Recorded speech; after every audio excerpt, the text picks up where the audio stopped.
The underpinning core ideology that we are fed in the West is that we are competitive, selfish, that this is human nature. You know, that is in many ways the religion of neoliberalism. That's where it comes from. You think you know what it is to be human, but you don't. Yeah. All you know is how a human behaves in a power over paradigm. But what if you were to plug that human being into a completely different paradigm?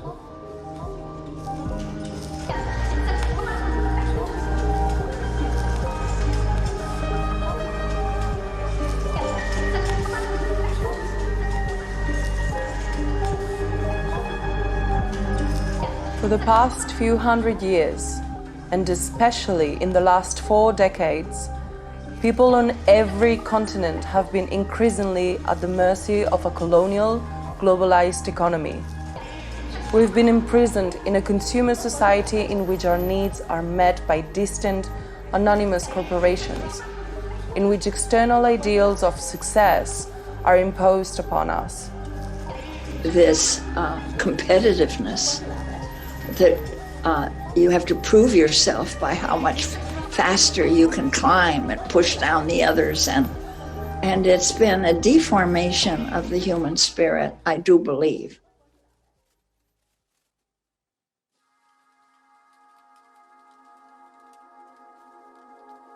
But for hundreds of thousands of years, we evolved for a very different type of living.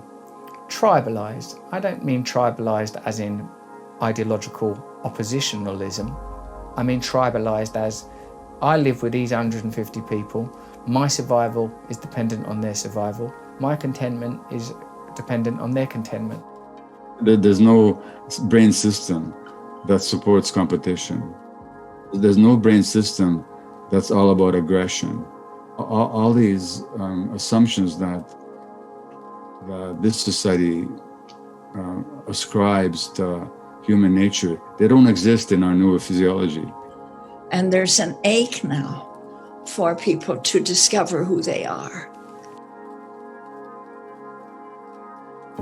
We human beings didn't evolve for a hyper-individualized, competitive way of being. For most of our time on this planet, we lived in collaborative, intergenerational communities, deeply connected to the land and the waters that sustained us. This is why you can now see across the world, people who've been pushed into this unnatural, high-rise way of living, disconnected from each other and from the earth. They're now developing a natural and almost biological hunger for community and connection to nature.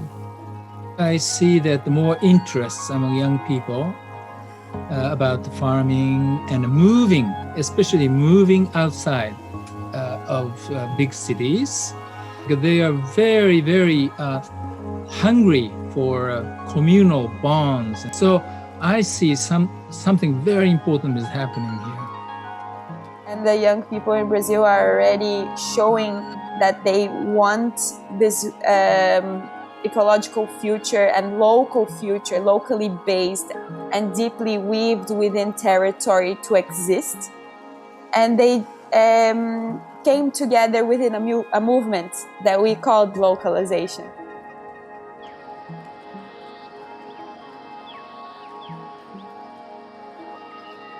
Beyond the mainstream media, on the ground on every continent, a quiet revolution is emerging.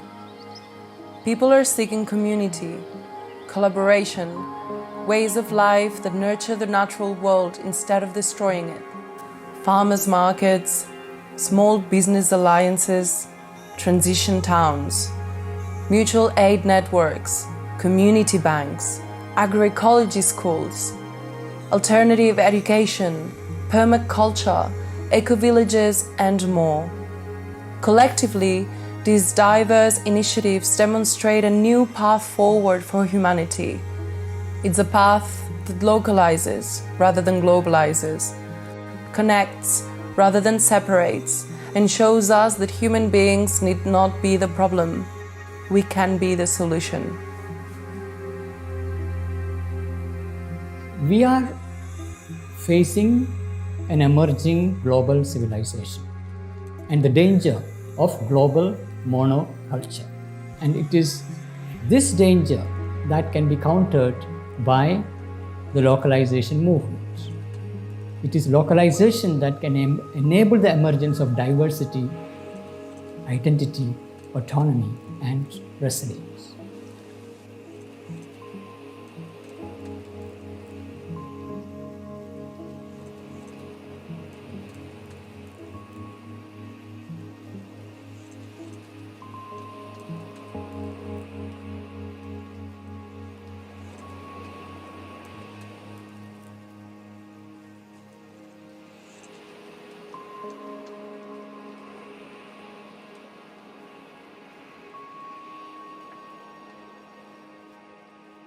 This is a time for localization.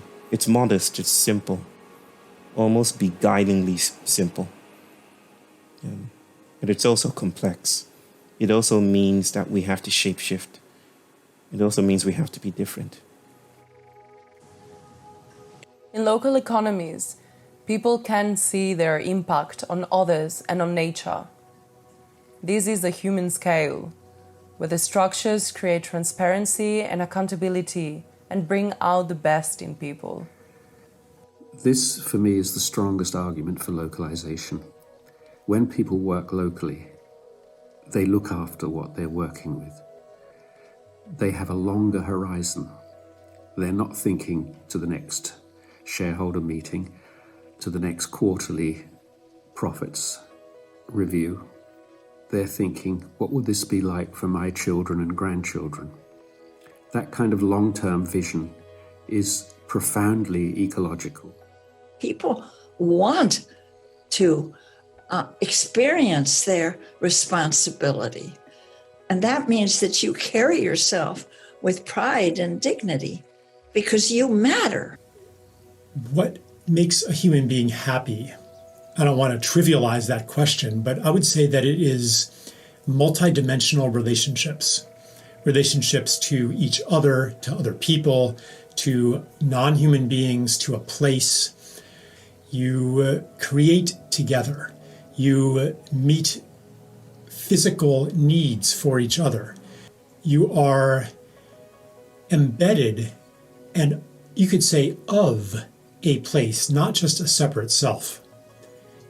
But you are part of a circle, of a circle of circles of circles of circles of relationships. Therefore, you know who you are. Therefore, you have a sense of belonging. So what Mahatma Gandhi calls Swadeshi, meaning economics of the place. And we celebrate the diversity of cultures and diversity of religions and diversity of languages, but we keep ourselves rooted in the place where we live.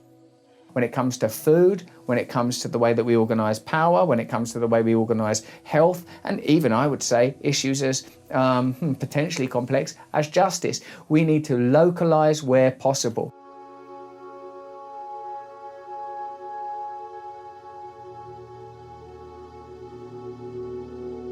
Thanks to globalization, the food we eat travels thousands of miles. Shrimp from Scotland is shipped 6,000 miles to Thailand just to be peeled, then shipped back to be sold in the UK. Meanwhile, countries routinely import and export huge quantities of the same product. In 2020, Germany was the world's second largest importer of milk and also the world's second largest exporter of milk. That same year, the US imported $3.5 billion worth of beef and exported $3.75 billion worth. Many countries engage in this kind of redundant trade. This is insanity in an era of climate chaos, but global trade rules actually encourage it. All the international maritime and air transportation, the emissions from this are not accounted by any country. Just think of all those vessels with all kinds of commodities from China to everywhere, from mining, with soy, with oil, with liquefied gas. those emissions are nobody's emission, because one of the key assumptions of the climate policy is that you cannot harm trade.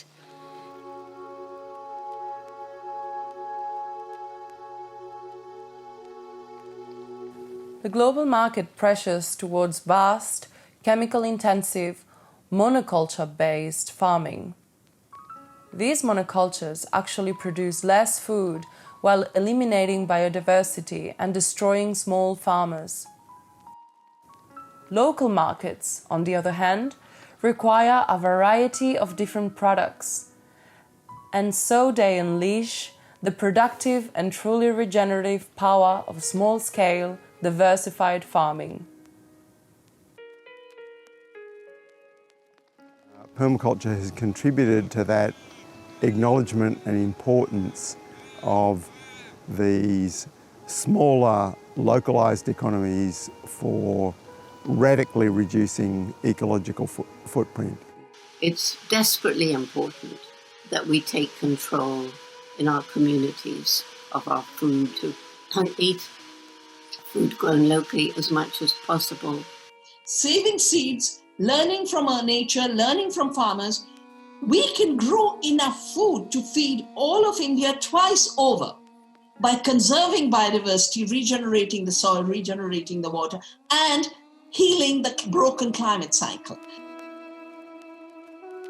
Agriculture uses half of all habitable land, so a shift from global monocultures to localized, diversified food systems would literally transform the face of the earth.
As people recognize the multiple benefits of local food economies, community initiatives are springing up across the world.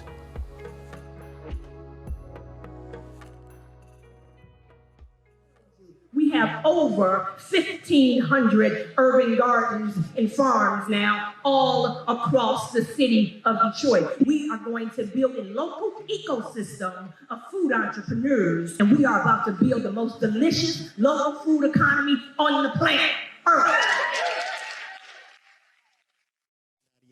Ici, nous apprenons à produire les fruits, nous apprenons à produire le poisson, nous apprenons à produire le maïs, etc. Tout ce qui va concourir à nous nourrir, tout ce qui va concourir à promouvoir l'économie locale, c'est-à-dire les richesses de notre terroir. C'est cela que nous visons. Mais si nous sommes là à consommer ce que les autres font tout le temps, on sera toujours pauvre et toujours esclave. Et c'est ça que je ne veux pas de la nouvelle génération. Number of young people from the city want to come back to the farm is increased. They have strong intention that they want to do organic farming. Now we do a lot of training, mainly people from the city come. And most of them ready to quit their job. Many of them looking for land, many of them bought the land already. We have a madness in this world where food that is grown around our cities is largely exported to other areas, either within the country or even outside the country. And wouldn't it be so much better if the local farmers had the opportunity to work with the local communities to bring their food into the city as was traditionally done. Bristol was once fed by peri-urban horticulture projects, like suburban market gardens, basically. Since '85, the amount of land given to this kind of agricultural production, suburban horticulture, has declined by almost 30%. In this country, it's really difficult for farmers, especially kind of new entrants to farming, to get access to land. So Bristol Food Producers is running a scheme of land matching where it tries to get people who want to have access to land to apply through Bristol Food Producers, and then it tries to match people with available land. We take pleasure in our day's work here and enjoy turning out plate food and watching people enjoy it, knowing that we know Patrick that's growing the mushroom that's on that plate. To use the products in the shop and to sell them, but also to celebrate the Bristol food movement, which is amazing. My name is Nelson Mudzingwa. I'm a smallholder farmer in the Shashe block of farms. We are demonstrating and showcasing many of the practices that we relate to our local processes of producing food and at the same time managing our environment. We believe it is a movement that is connecting different people in many different communities.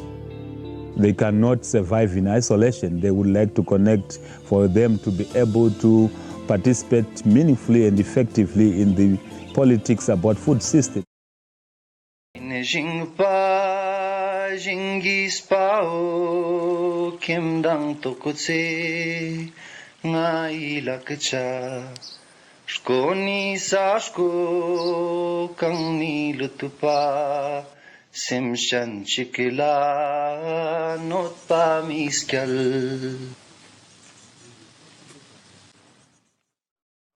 Tene I sakyat po tene dang dire tu zanga da chamjik skyop se borche chingna tene ina sakyat ga ngati lakpane tene chodmek tapchis po nina una chamjik khachanjik dukle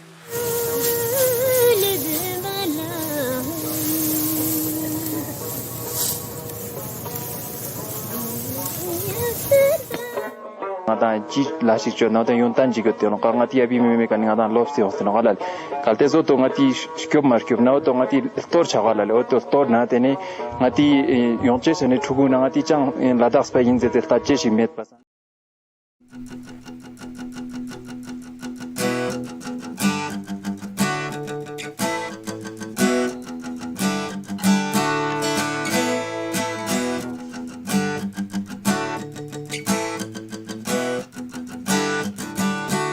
We are a group of friends in Budapest involved in different activities dealing with sustainability and more social justice. We met and decided to launch an ambitious project for better well-being called Cargonomia. We would like to distribute healthy local food in Budapest with our self-manufactured cargo bikes.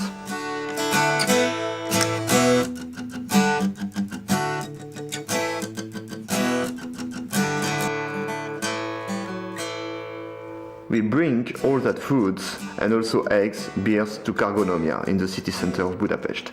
From there, we distribute it to people in Budapest with our cargo bikes made in Ticlonomia.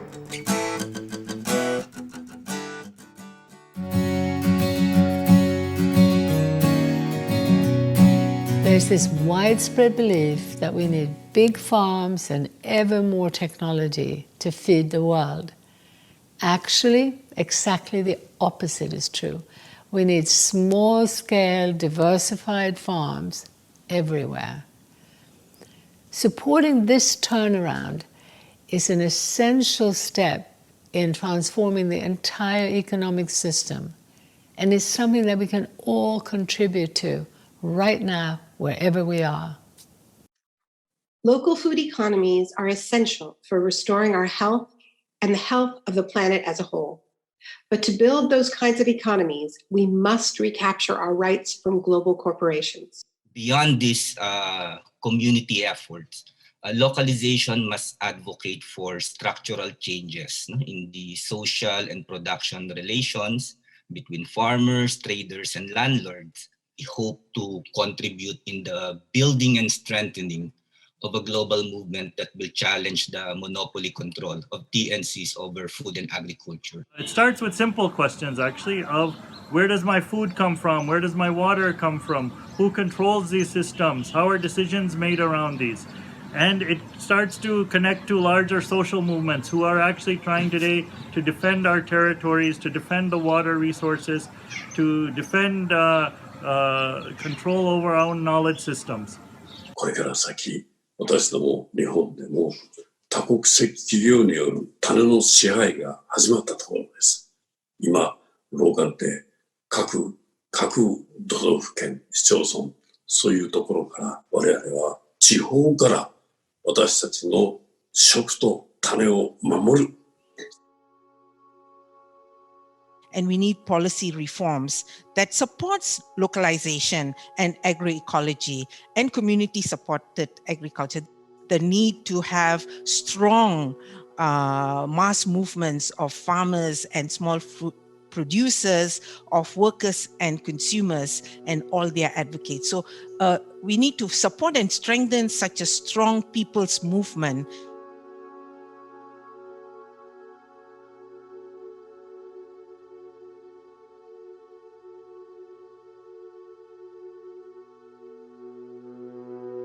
How is it that we have allowed control of our food systems and our entire economy to be put into the hands of giant global institutions? So from the time of colonization, there was historical structuring or reorientation of domestic agriculture and food production towards sources of cheap raw materials for the industrial needs of the colonizers.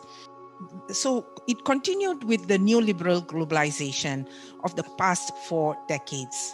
And they've used instruments like WTO, bilateral agreements, FTAs, as well as restructuring required by the international financial institutions such as World Bank and IMF.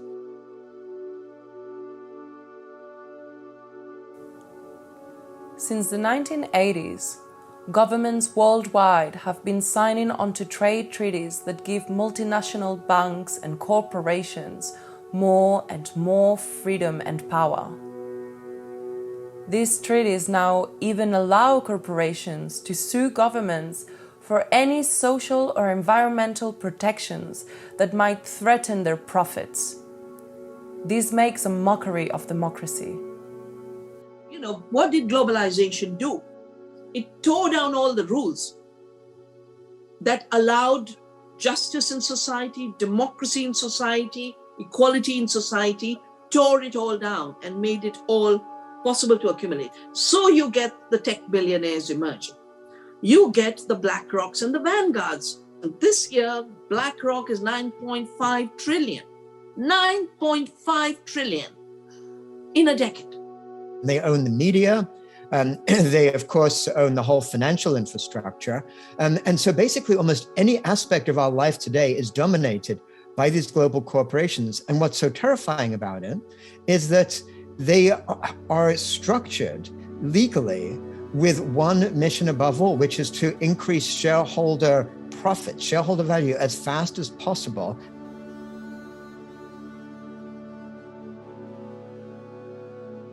They want to reinforce the current unsustainable global system with a new technology.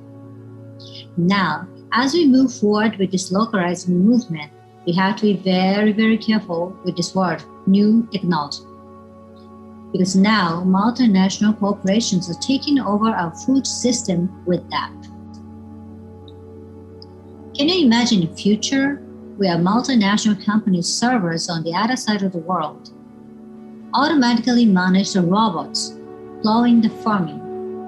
The World Economic Forum has set the goal of digitalizing the whole world. In fact, Yale has already collected 24 million hectares of digital data from all over the world. Saudi Aramco, where energy is opportunity. Governments on both left and right are rolling out the red carpet for these corporate giants. They're freeing them from regulation they're freeing them from paying taxes, and they're subsidizing the expansion of globalizing infrastructure. At the same time, citizens, small businesses, and even national industries are squeezed for taxes and burdened by ever more red tape and bureaucracy.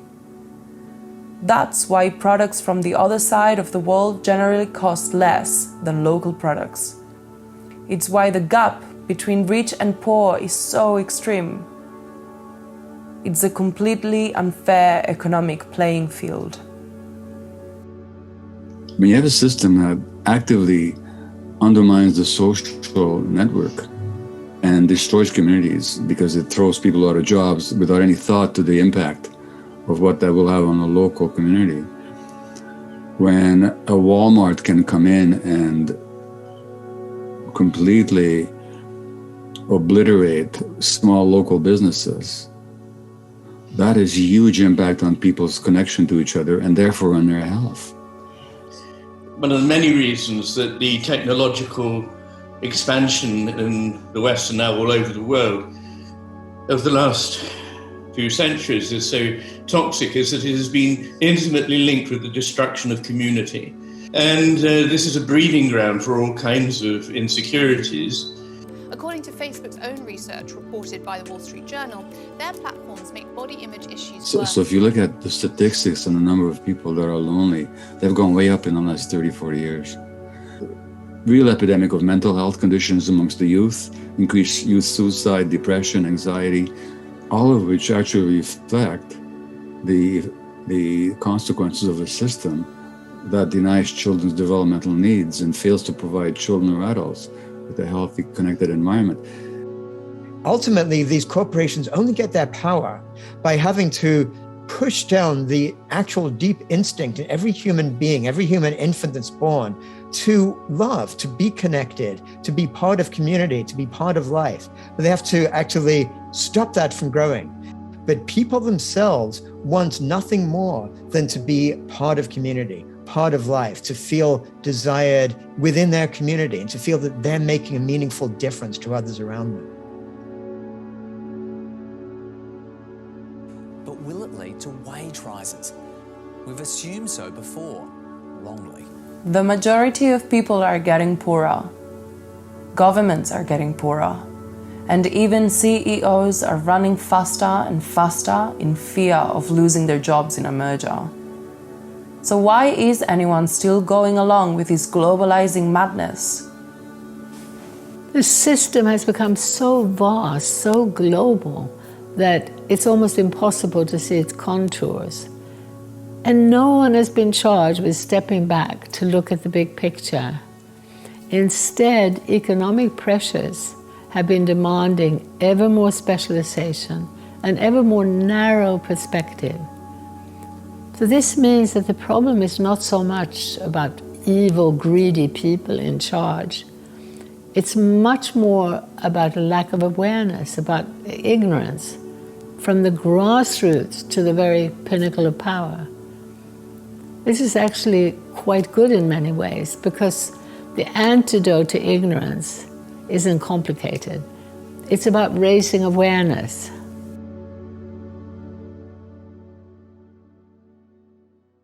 The globalized economic system that dominates our world is like the Pied Piper who led the children of Hamelin to their doom.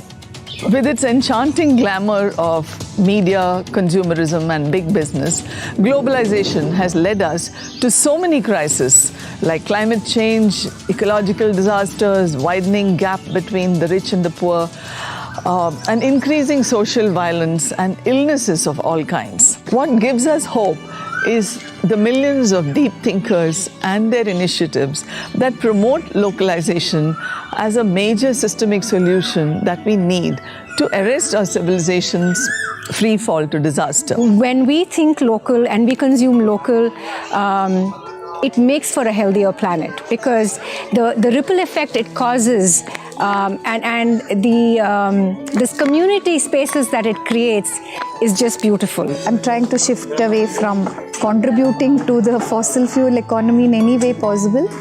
It makes so much sense because the only people making money in the whole economy seem to be the people who are extracting from the system. Millions of local initiatives already exist in India for local agriculture, innumerable local crafts, creating local economies, and much more. 93% of our total workforce of India is from the unorganized sector, which includes small and localized businesses.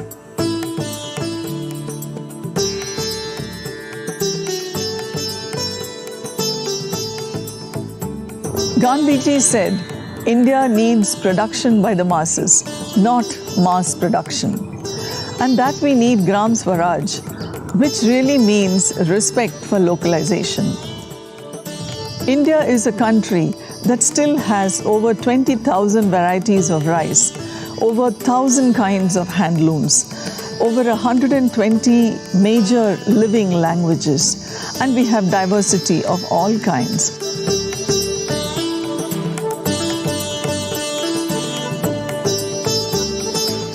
We still need to follow the wisdom of Gandhiji. Sabemos que el metabolismo de la economía globalizada es irreconciliable con la finitud del sistema biofísico. De esta manera, en México como en Latinoamérica, por eso y ante esto se han construido y se han edificado una diversidad de movimientos antiglobalizadores, como movimientos de contracción, de resiliencia comunitaria. ¿Para qué? Para fortalecer en este tejido de las economías familiares. Y en esto, el papel de las mujeres ha sido crucial. Nuestro grupo somos 100 compañeras, 100 familias las que participan. Y siento que lo que más nos ha ayudado es a fortalecer la economía local. Y este año, bueno, a fin de año pasado, 2020, nos invitaron también a participar en un consejo por la defensa de aquellos compañeros que sufren la criminalización por defender su territorio.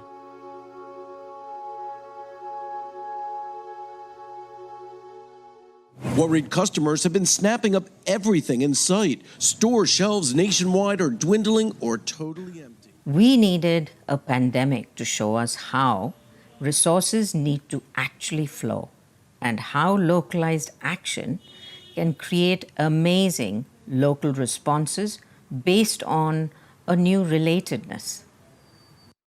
In an emergency, we're kind of hardwired to help each other. And small-scale approaches are a very effective way to build relationships of trust and meaning while serving needs. So one of the really dramatic consequences of the coronavirus pandemic is the rise all over the world of community-based mutual support groups. Some of them are amazing. At the same time, there's a growth in response to the longer-term crisis of neoliberal capitalism, which has been devastating for 40 years. There's a growth of worker-owned enterprises, collectives, community-based services spreading all over. One of the things that happens in the midst of large-scale shocks and crises is that we realize very quickly how vulnerable our globalized supply chains are. And in the rocky world of climate chaos, we're seeing many more examples of this. Localization in this context is survival. We will be facing more shocks, more novel viruses, more cataclysmic storms. Our communities must prepare by becoming more self-sufficient, more able to provide for our basic food, energy, and medical needs. Self-sufficient is not the same as isolated or parochial or insular. I'm an internationalist, but more sturdy, more ready, and more resilient communities is what we need for when the next shock comes.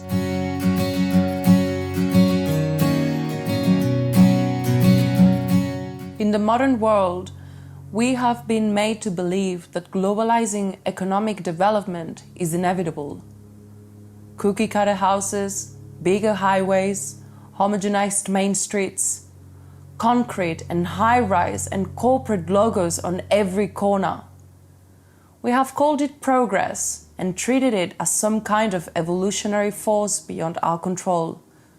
But all around the world, communities are exploring a diversity of place-based alternatives. We have to rebuild our local economies, our local societies, our local politics. And there's millions of movements around the world which are actually saying, no, we are the power, we claim the power where we are. We're not going to give it to politicians or to corporations. A community decides to manage shared wealth in ways that are participatory, fair, and peer-governed. And this happens outside of markets, outside of the state. It's people-driven. We see it in cooperatives and local currencies and time banking. We can see it in community forests and community-supported industry. The commons and localization are not fated to be small or uninfluential because they're small. The strategy is to emulate and federate, to federate horizontally so we can coordinate and trade knowledge and grow a bigger footprint while keeping the appropriate scale. And there is a master plan for developing the area, and we've looked at it and thought, well, it's exactly as a master plan would be in the late 20th, early 21st century. And we as a community have come together and thought we can do better than this. So what we're looking at is how we can co-design a neighbourhood that's going to answer the questions of growing inequality, climate change, and poor design and fragmented communities. We like to think of the transition movement as being a movement of communities who are reimagining and rebuilding the world, and they do so with a particular focus on localization.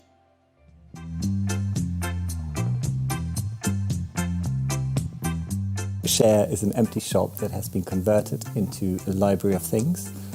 I am one of 8 apprentices that have created Share, a library of things. And so the Share Shop is basically a physical hub for people to lend items to each other. So similar to a library, you can borrow stuff, but it's not just books, but it's also DIY items, tools, leisure, holiday equipment, all of that kind of thing.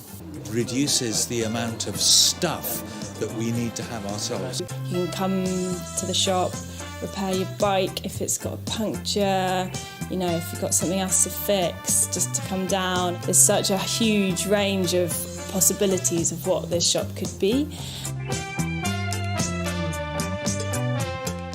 When we treat economies and communities as local as opposed to global, we have a chance to exercise real power over the way our lives are run. This is going to require great regulation of many of these centralized institutions, e.g. in the corporate world, in government.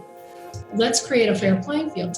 Let's stop giving subsidies to big business. Let's get the tax code fair so that local economies have a fair chance to thrive. Let's stop using the Farm Bill to give 90% of our farm subsidies to the biggest farms. If we go down the list, there are so many ways in which policy is working in favor of the big guys. And if we level that playing field, and if we recognize the various benefits that local businesses bring, I think we'll get very different outcomes. ぜひそういった多様な食文化、それから多様な命をしっかりと守っていけるような法律を作っていくことによって日本国内においてもそうですし、ひいては世界においてもそうしたローカリゼーションの活動がしっかりできるようにしていきたいと思っています。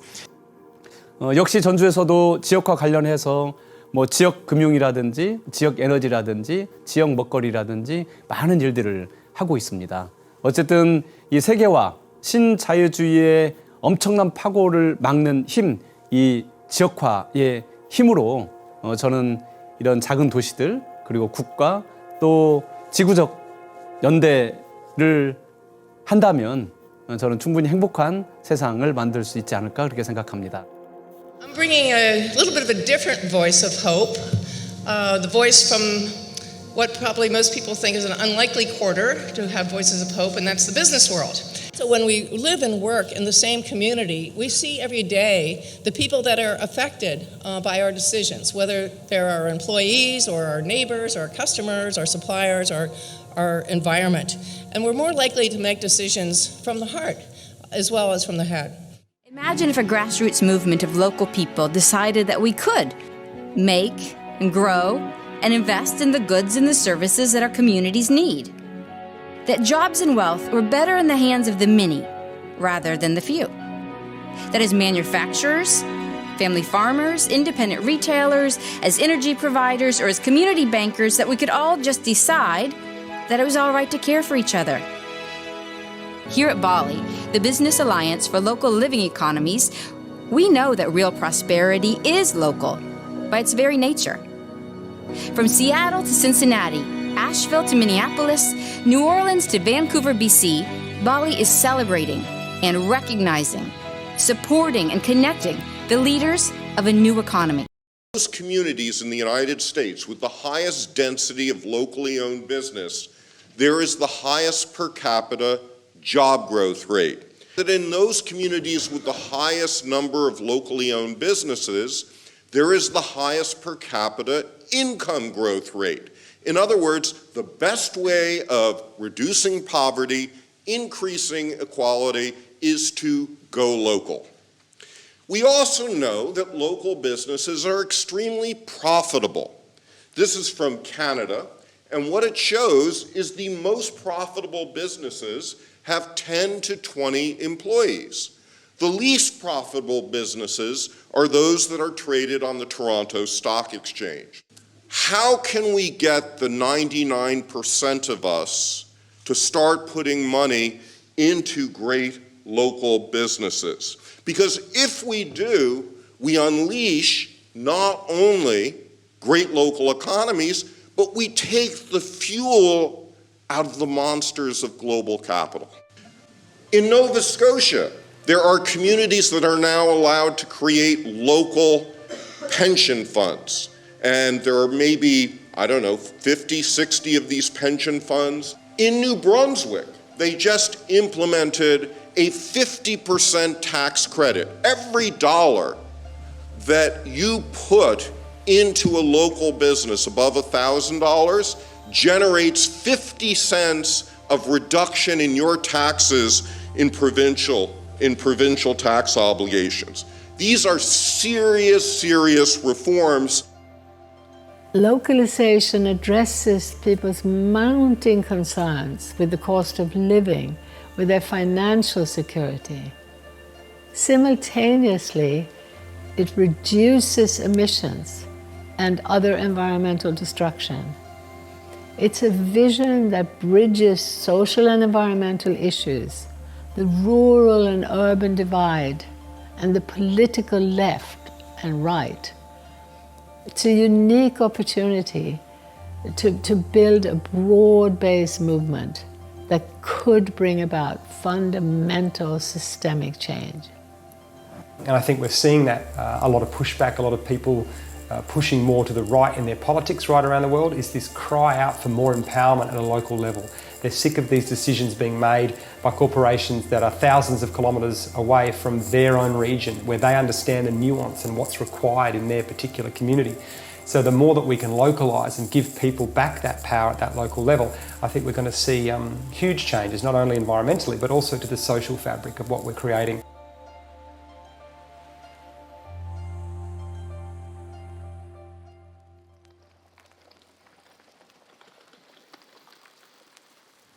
Only the tiniest fraction of the global population is actively involved in promoting the continued globalization of the economy.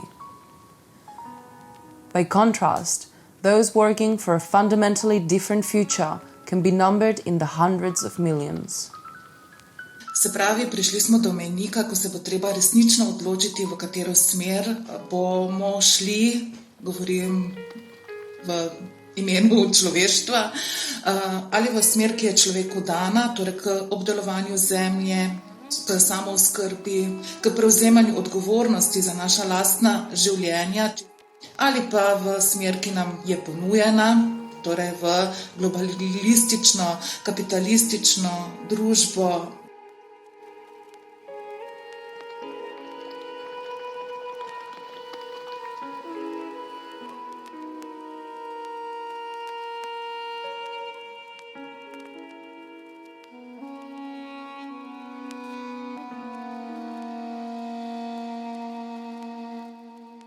this is a vital time to do different kinds of activisms, different kinds of work.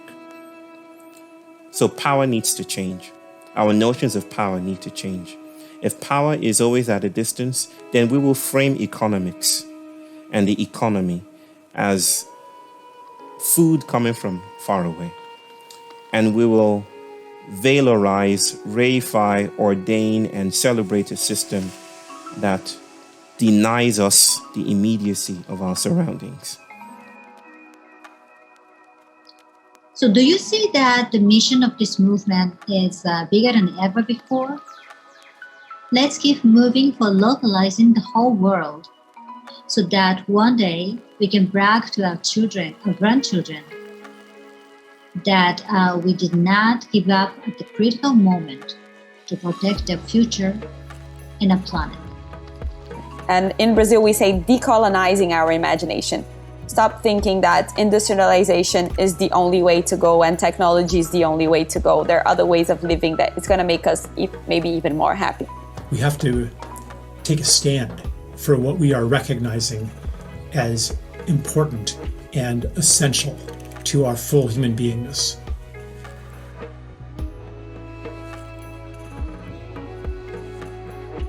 Move people away from this idea that we're in a kind of Darwinian struggle, one against the other, into the notion that we live in communities and we must help each other in communities.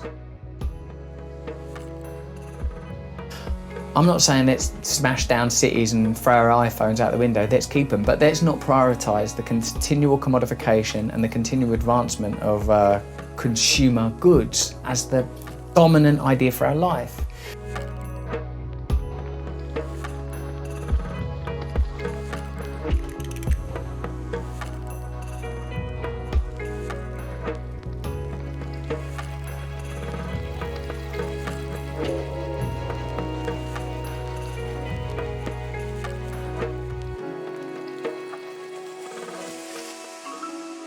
それが私たちがまさに生きること、いわゆるローカリゼーションだ。それが始まったと私どもそう思っています。どうかみんな頑張りましょう。The real change does not come from the top. Real change does not come from the center. Mahatma Gandhi did not work from the House of Parliament or President's house. Martin Luther King did not come from the White House. We have to focus on building grassroots movement stronger and stronger and stronger, and that is the future for the local economy and human scale paradigm. Economic localization aligns with fundamental principles of life. It protects and restores biodiversity, and it answers our deep, innate human need for connection. It's an unstoppable force.